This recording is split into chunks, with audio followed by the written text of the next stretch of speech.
지금부터 약 100년 전 1925년 어느 날 체코 출신의 빅토르 루스티크라는 사람이 그의 동료 콜린스와 함께 파리의 한 고급 호텔에서 파리의 건설업자들 6명을 만나고 있었습니다.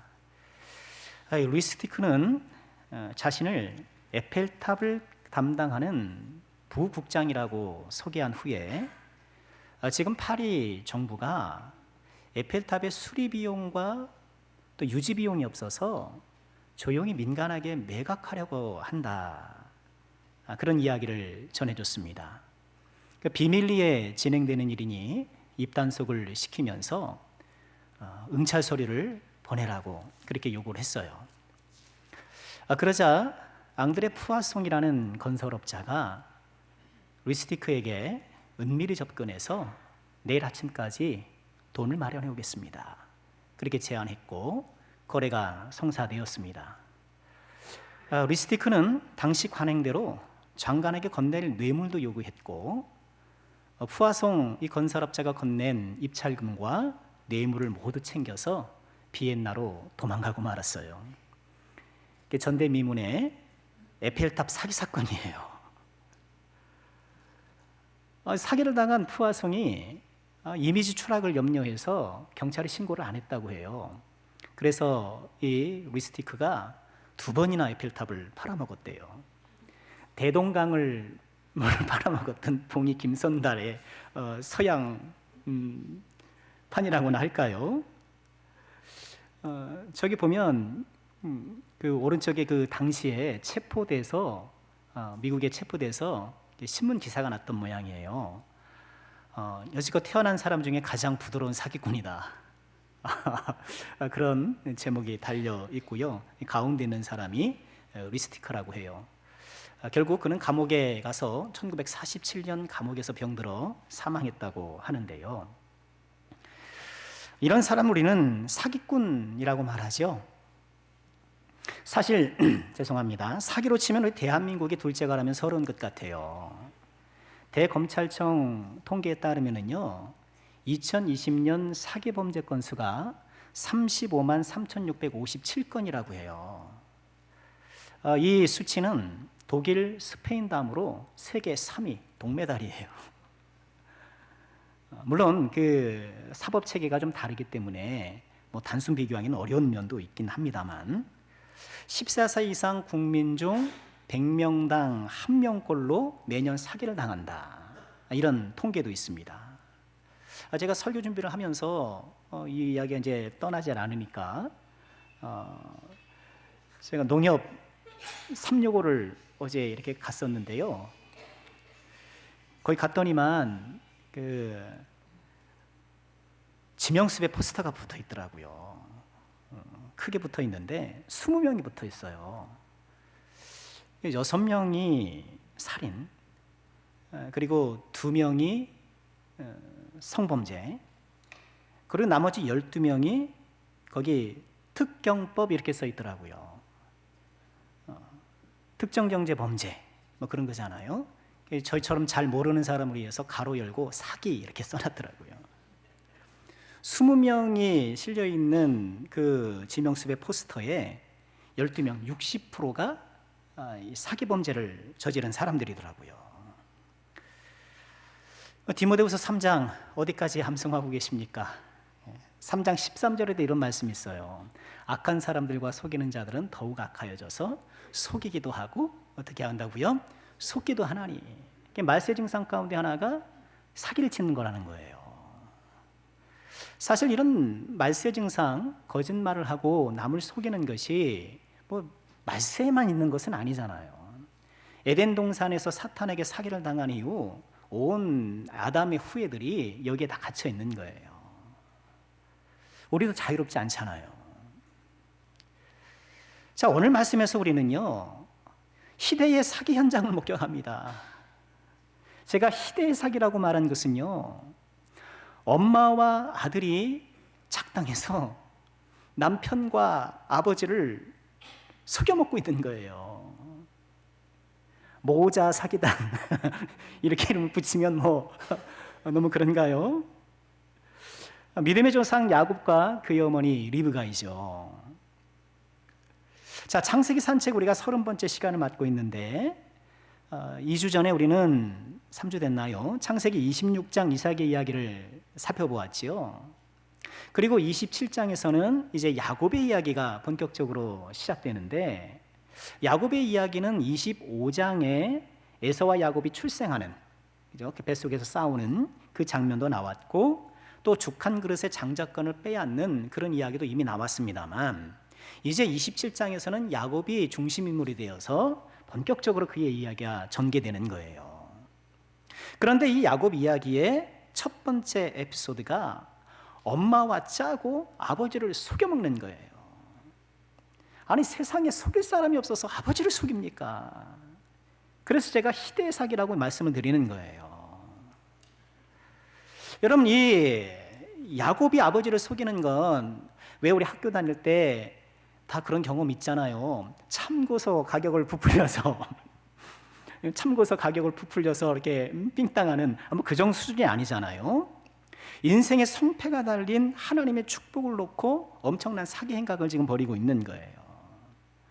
여러분, 오늘 설교를 꼭 들으시고 꼭 27장을 읽어보시기를 부탁드리는데요.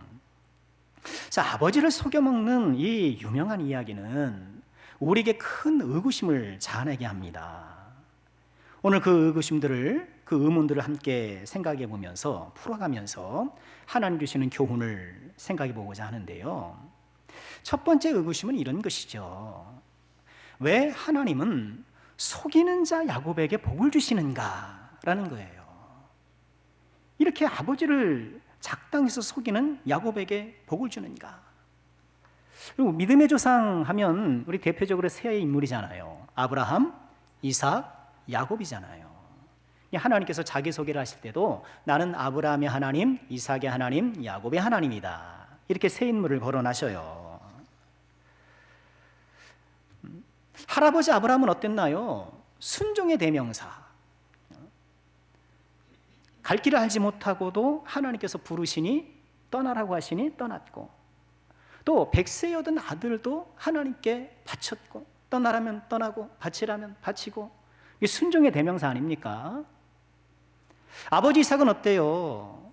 참 좋은 성품의 사람, 우물을 빼앗은 사람과도 화해하는 사람이었잖아요. 여러분, 우물 빼앗는 것이 그냥 내 물건 하나 빼앗는 게 아니잖아요. 우물을 빼앗는 건 넌 죽으라는 거예요. 유목민에게 가축을 기르는 사람에게 우물을 빼앗는 것은 너는 죽으라는 거예요.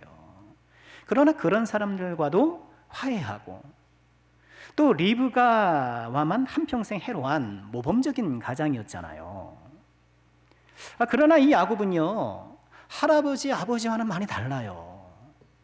그의 믿음도 약할 뿐더러 하나님 몰라요. 아버지가 이삭이고 할아버지가 아브라함에도 불구하고 이삭은 믿음 맹탕이에요. 온유하지도 못했어요.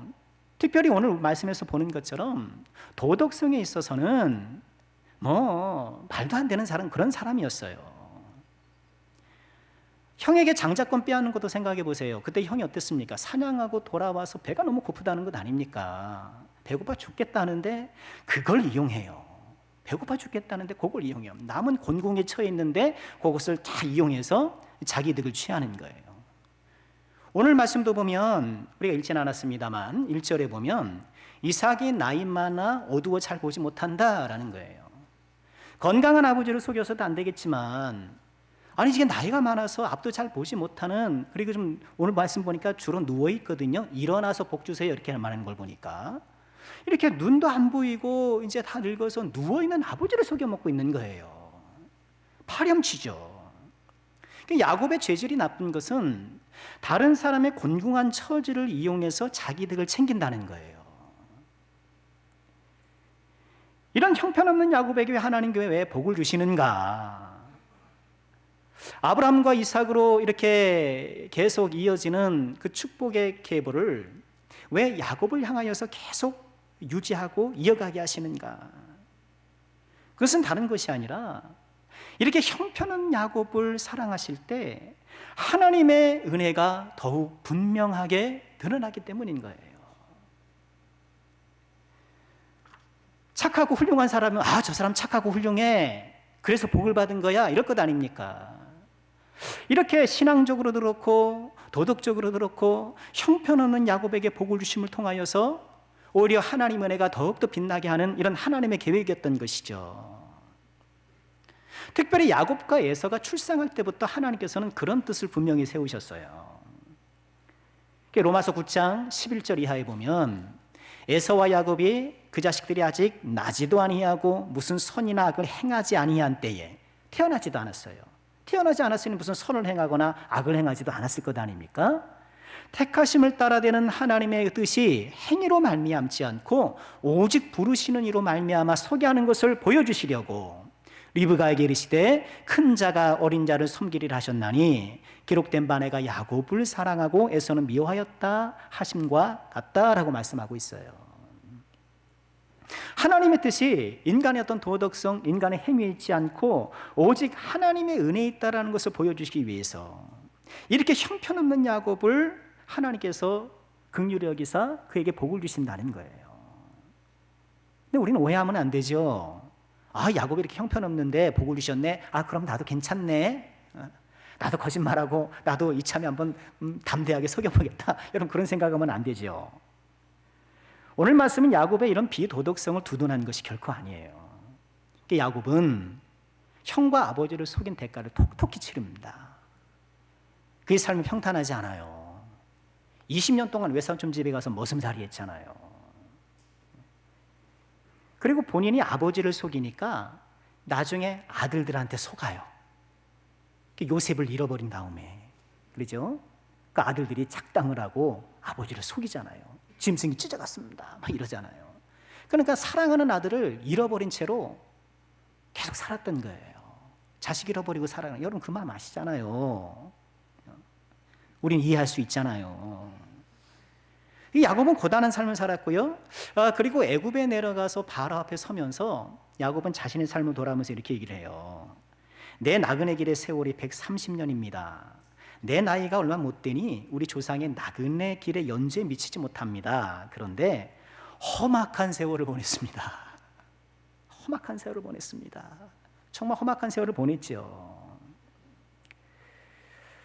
자, 야곱의 비도덕성을 두둔하는 것은 결코 아닌데 하나님은요, 이처럼 속임수를 자기 주특기를 삼아서 인생의 성공을 갈구하고 있는 이 야곱에게 은혜를 베풀어 주시고 축복을 이어주심을 통하여서 하나님이 얼마나 너그럽고 은혜로운가를 우리에게 보여주고 계시는 거예요.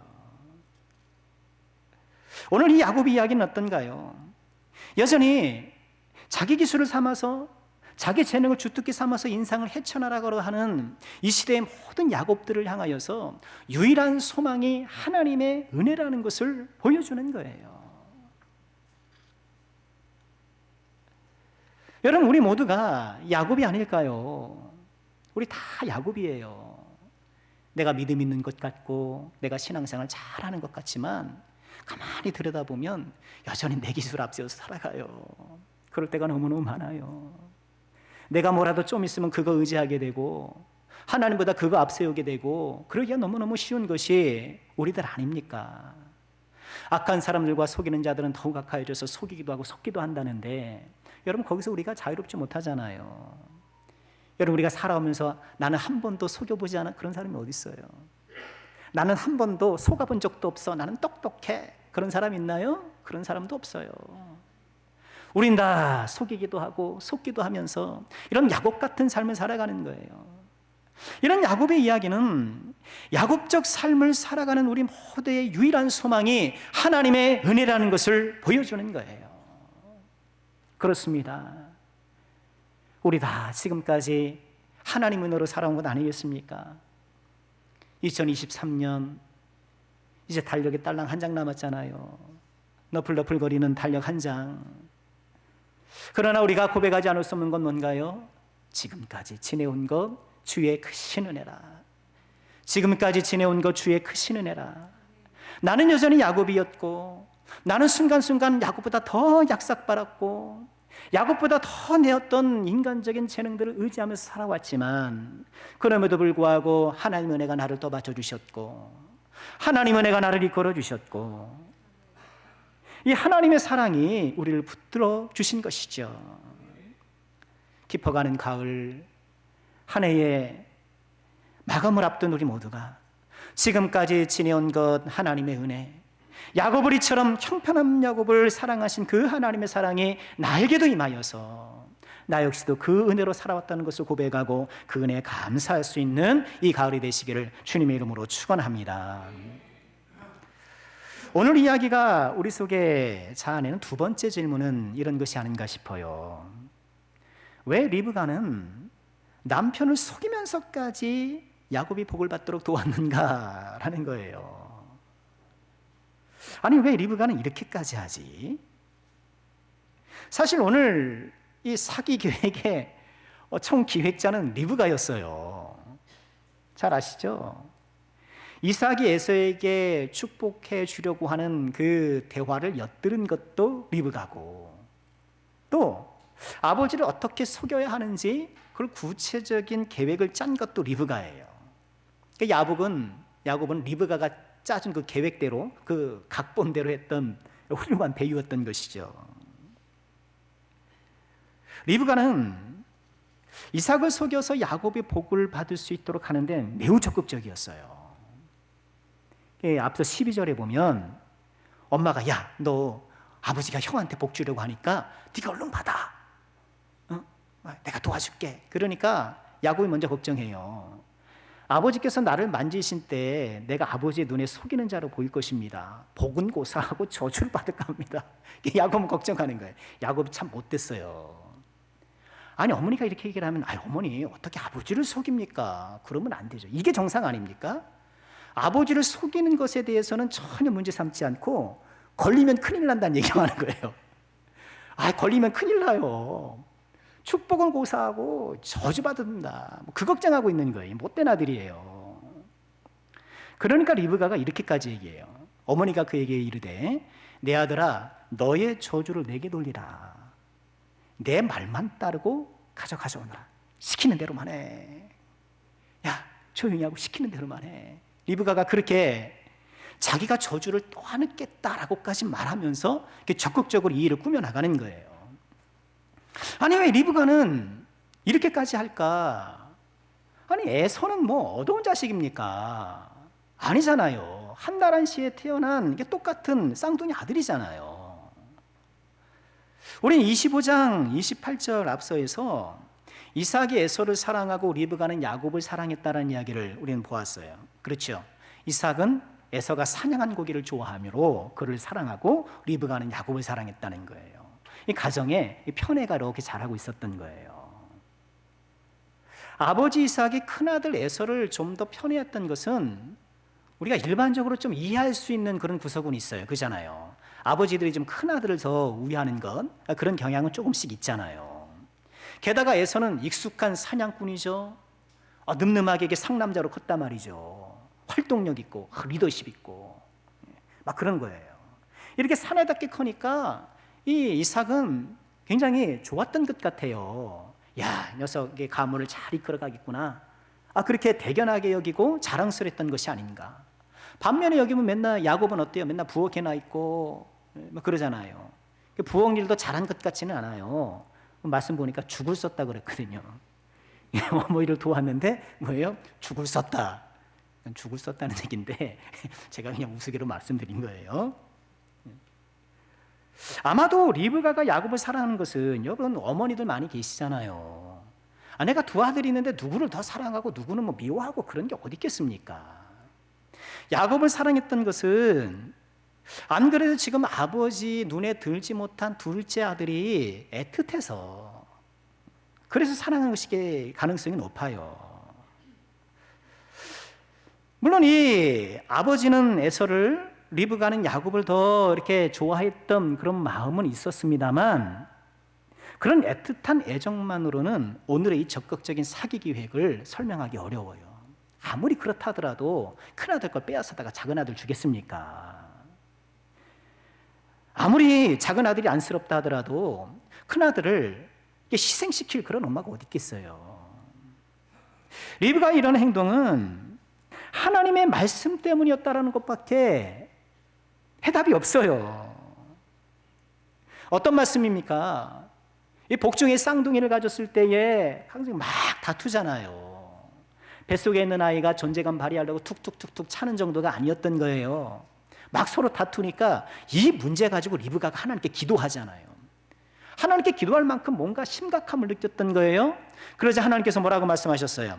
여호와께서 그에게 이르시되 두 국민이 내 태중에 있구나. 두 민족이 내 복중에서 나누이리라. 이 족속이 저 족보다 강하겠고 큰 자가 어린 자를 섬기리라. 하나님의 뜻이 지금 복중의 태아들에게, 나아가 지금 이 이삭의 가문 가운데 이런 하나님 뜻이 있다는 것을 리브가가 알았던 거예요.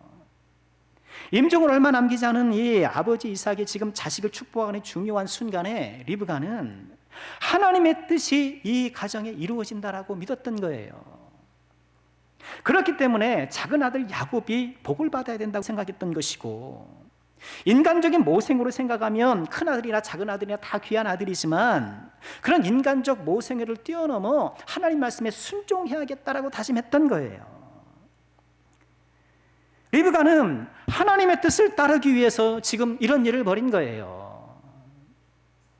여기서도 우리는 오해하지 말아야 되겠죠. 야, 그럼 하나님 뜻을 이루기 위해서는 거짓말해도 되겠구나.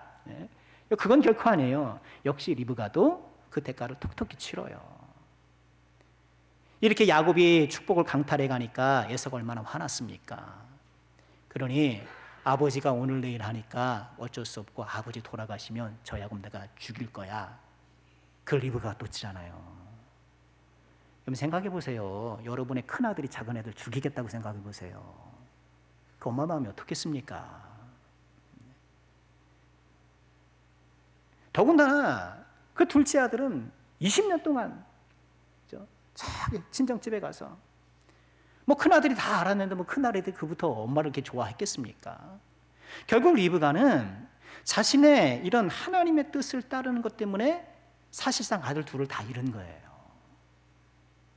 큰아들은 대면대면, 작은 아들은 멀리 떠나버리고, 뭐 그런 결과가 빚어지리라고까지는 예상하지 못할 수도 있었던 거예요. 그러나 분명했던 것은 리브가가 하나님의 뜻을 명확히 알고 있었고 하나님의 뜻을 이루기를 소원했다는 거예요. 여러분, 이삭은 어땠나요? 우리가 27장 1절 아까도 보았습니다만 이삭이 나이 많아 어두워 잘 보지 못했다 이렇게 말씀하는데, 이것은 그가 나이가 많다라는 그런 육신적인 그런 그 쇠약함만 얘기하는 것이 아니라 영적 총기가 떨어졌다라는 것을 암시하는 거예요. 이삭은 영적 총기가 떨어져 있어요. 그래서 장자승계라는 그런 인간적인 방식만, 그런 관습만 고집했던 거예요. 아, 당연히 큰아들이 물려받아야지, 큰아들이 복을 받아야지, 이 생각만 가득 차 있는 거예요. 다른 게 보이지 않는 거예요. 영적 총기가 떨어졌던 이삭을 대신해서 리브가가 지금 이 가정을 향한, 이 가문을 향한 하나님의 뜻이 무엇인지를 알고 그 하나님의 뜻이 이루어지기 위해서 그 결과 어떤 일이 벌어질지 예측할 수 없으나 그것을 감수하기로 하고 이 일을 벌이고 있는 거예요. 오늘 이 리브가의 행동은 우리에게 이런 도전을 하는 거예요. 나는 과연 하나님의 뜻을 이루기 위해 아픔을 감수할 수 있느냐라는 거예요. 하나님께서 지금 이삭의 가정을 분리시키시잖아요. 희한해요. 그렇죠? 이삭의 가정을 흩으셔요. 하나님의 뜻을 이루시기 위해서. 눈먼 이삭, 그리고 가정 속에 오랫동안 스며있는 편애, 에서의 그 경박함과 불순종, 야곱의 그런 자기중심적 이기주의.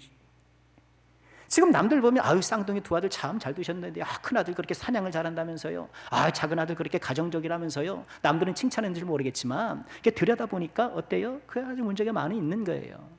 그런데 하나님께서는 이 이삭의 가정을 흩으심을 통해서 당신의 뜻을 이루어가는 이 신비한 방법을 채택하고 계시는 거예요. 하나님의 뜻을 이루기 위해서 나는 아픔과 시련도 감수할 수 있는가? 오늘 이 리브가의 행동은 우리에게 그것을 도전하고 있는 거예요. 하나님의 뜻이 나의 인격과 삶 가운데 이루어지기 위해서 나는 고난을 감내하는 그런 삶 아닌가? 우리가 신앙생활하면서 믿음의 길을 걸어가면서 여러분, 나는 내가 사명 감당하고 믿음 생활하면서 주어지는 여러 어려움들을, 그 고난과 시련들을 나는 어떻게 대처하고 살아가는가? 디모데후서 3장 12절에 뭐라고 말씀하시나요? 무릇 그리스도 예수 안에서 경건하게 살고자 하는 자는 박해를 받으리라 말씀하고 계시는데, 하나님의 뜻을 우선시하면서 하나님의 뜻이 이루어지기를 소망하면서 그 결과 어떠한 일이 벌어질지 알 수 없으나 그것을 감수하기로 작정하고 하나님의 뜻을 받아들인 이 리브가의 결단, 우리가 도전받아야 할 것이고, 믿음의 길을 걸어갈 때 우리에게 닥치는 여러 고난과 시련 가운데 다시 한번 믿음으로 대응하고 믿음의 한계를 걸어가기를 다짐하는 우리가 꼭 될 수 있기를 주의 이름으로 축원합니다. 마지막으로 우리는 오늘 말씀에서 염소 가죽을 붙이고 축복받은 야곱을 묵상하지 않을 수 없어요. 형 대신 네가 축복을 받아야 한다, 리브가가 그렇게 제안을 하지만 넘어야 할 산이 한두 개가 아니에요. 야곱이 제일 먼저 걱정한 것이 있어요. 11절에 보면 야곱이 그 어머니 리브가에게 이르되 내 형 에서는 털이 많은 사람이요 나는 매끈매끈한 사람입니다. 이게 문제인 거예요. 가장 큰 문제예요. 아버지께서 나를 만지실 때 축복하는데 저기 떨어뜨려 놓고 축복하진 않을 것 아닙니까? 안아주고 쓰다듬어주고 이렇게 만지면서 축복해 줄 텐데 제 매끈매끈한 살을 보면 들통납니다. 그런 거잖아요. 여러분 살은 매끈매끈하신가요? 야곱의 이 걱정에 리브가가 어떤 방법을 취합니까? 에서의 옷을 입혀줘요. 그리고 그 매끈매끈한 야곱의 피부에 16절 또 염소 새끼의 가죽을 그의 손과 목에 매끈매끈한 곳에 입혔다. 어떻게 했는지 모르겠어요. 어떻게 털을 붙였는지 가죽을 붙였는지는 모르겠지만 그 방법을 취한 거예요. 그렇게 에서의 옷을 입고 염소 털을 이렇게 꾸미고 이제 아버지한테 쓱 가는 거예요.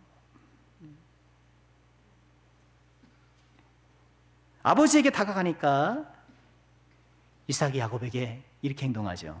21절 이삭이 야곱에게 이르되 내 아들아 가까이 오라. 내가 과연 내 아들 에서인지 아닌지 내가 너를 만져보려 하노라. 야, 이삭은 야곱이 똑똑했던 것 같아요. 아버지가 어떻게 할지를 가장 먼저 나를 만질 것이라. 이삭이 진짜 내가 너를 만져보리라. 야곱이 그 아버지 이삭에게 가까이 가니 이삭이 만지며 이르되 음성은 야곱의 음성인데 에서의 손이구나. 목소리는 야곱 같은데 손을 만져보니 에서네. 그렇게 생각을 하고 23절 같이 읽어볼까요? 시작. 그의 손이 형 에서의 손과 같이 털이 있으므로 분별하지 못하고 축복하였더라. 지금 야곱이 아버지를 속이면서 축복을 받는 이 과정 가운데 가장 결정적인 역할을 했던 것, 이삭이 에서인지를 확인하기 위해서 가장 먼저 확인했던 것, 팩트 체크했던 게 뭐예요? 털이 있었느냐? 그거였단 말이에요.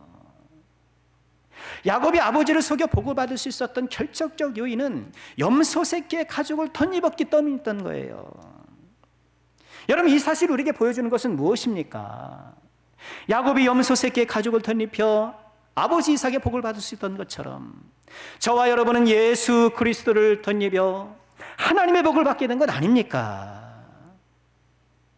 하나님께서 수천 년 전 한 가정에서 일어났던 이 사건 속에 어떻게 은혜를 받고 구원을 받을 수 있는지 그 신비스러운 은혜의 비밀을 감춰두고 계시는 거예요. 그렇습니다. 염소 새끼의 가죽을 덧입어 복을 받은 야곱처럼 우리도 예수 그리스도를 덧입어 복을 받게 되었는데 또 뭐라고 말씀하시나요? 27절에 보니까 그가 가까이 가서 그에게 맞추니 아버지가 그의 옷에 향취를 맡고 그에게 축복하여 이르되 내 아들의 향취는 여호와께서 복주신 밭의 향취로다 하면서 너무너무 좋아하고 복주는 거예요.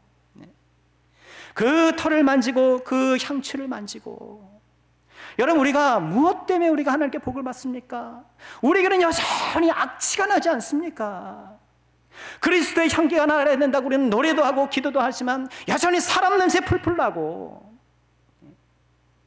여전히 인간 냄새, 악취 진동하는 저와 여러분인데, 이런 악취 진동한 우리를 예수 그리스도의 그 향기가 우리를 다 감싸주어서 하나님 앞에 복받을 자로, 하나님 앞에 은혜 받을 자로 세워주시니 얼마나 감사한 일입니까? 야곱은 자기 욕망으로 가득 찬 사람, 성공을 위해서 수단과 방법을 가리지 않는 그런 사람, 자기 기술을 앞세워서 성공하려고 몸부리쳤던 그런 사람, 그러나 아버지 하나님께서 그런 야곱을 사랑하사 무한한 은혜를 베풀어 주시고, 염소 가족으로 에워싼 야곱의 향취를 맡으며 우리가 어떻게 복을 받는가 가르쳐 주셨는데, 염소 가족으로 에워싼 야곱에게 복을 주셨던 것처럼 그리스도를 던집은 저와 여러분의 복 주심에 감사하면서 우리 다시 한번 그 믿음과 그 은혜를 사모하는 마음으로 살아가야 되지 않겠습니까? 이 놀라운 하나님의 은혜 안에 머물고 그 은혜를 내 인생을 살아가는 힘으로 삼고, 언젠가 주님 앞에 설 때에 주님, 다 주님의 은혜였습니다. 주님의 은혜였습니다. 여러분, 저와 여러분이 다 주님 앞에 설 때 아닙니까? 주님 앞에 서는 날 다 맞을 것 아닙니까? 어제 원건 없는 얘기인데, 어제 길 건너에 꿈꾸는 교회라고 저희 시찰 교회, 새로 생긴 교회 있잖아요. 그 교회가 그곳으로 이주해 왔는데, 그 목사님이 저에게 좀 축사를 부탁을 하셨어요. 이전 예배를 드리고 거기 또 임직자를 세우시는데, 기도하면서 어떻게 좀 말씀을 전할까. 이제 개척교회고 이제 막 시작하는 그런 교회잖아요. 너무 감사하더라고요. 근데 제가 집에 가면서 거기 뭐 하루에도 몇 번씩 지나가거든요. 그 앞에 지나가는데, 이제 임직 예배를 앞두고, 이전 예배를 앞두고 몇 날 며칠을 밤에 그냥 툭탁 하면서 불 켜놓고 열심히 공사하더라고요. 야, 저분들이 몇몇 안 되는 분들이 모여서 저렇게 주님을 사랑해서 이제 교회를 섬기는구나. 저렇게 등불을 끄지 않고 밤새도록 저렇게 무슨 작업을 하는지는 모르겠지만 그렇게 하나님을 섬기는구나. 참 감사하고 그랬어요. 축사하면서 좀 그런 말씀을 좀 같이 전했어요. 언젠가 우리가 주님 앞에 서지 않았습니까? 여러분, 교회에서 신앙생활 하게 된 것 하나님의 큰 은혜로 여기고, 우리가 주님 만났을 때 하나님, 남성교회에서 신앙생활 한 것이 너무너무 행복했습니다.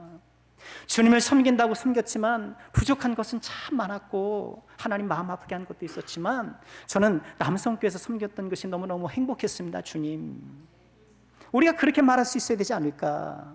제가 그렇게 좀 축복을 했는데요. 여러분, 그렇지 않나요? 모든 것이 하나님의 은 아니겠습니까?